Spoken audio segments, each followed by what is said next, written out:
کم ہوتی نسل کے پرندوں اور جانوروں کے شکار پر پابندی لگایا کرتی رہ سکے،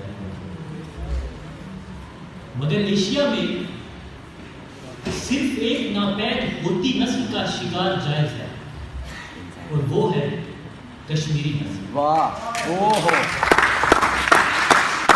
پچھلے کئی برسوں میں کشمیر میں اتنے دودھے ذبح نہیں ہوئے جتنے کشمیری کا دودھ، اور اتنے خواب بلی چڑھے اس کے بعد میری ہے نا، کہ خون کی لہریں کیوں دوں پاؤں میری سے اسپیڈ ہے آپ اٹھ کی، کر کمر تک آ گئے۔ بچانا تھوڑا سا، انہیں نہیں یاد پڑتا سارا نہیں پینا۔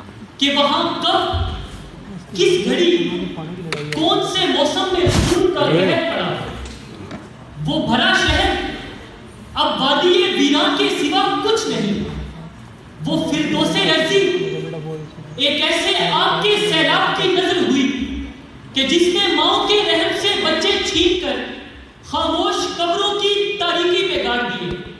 وہاں ایک ایسی آگ در آئی کہ جس نے انگنت سہاگ اجاڑ کر ان پر بیٹی کی آخری مورے لگا دی۔ سرتا پاک اپنے ہی لہو میں ڈوبے آزادی کی جنگ لڑتے کشمیری خدائے دلگیر سے یہ سوال کرتے ہیں کہ خدایا آخر ہمارے مقدر میں ہی یہ مرگے بیکار کیوں؟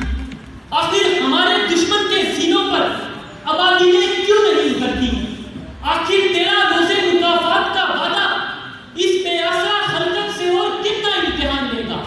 ارے تم تو یہ کہتے تھے کہ مکافات عدل ہے، تو پھر ظلم کی یہ سیاہ رات کب روز جزا میں بدلے گی؟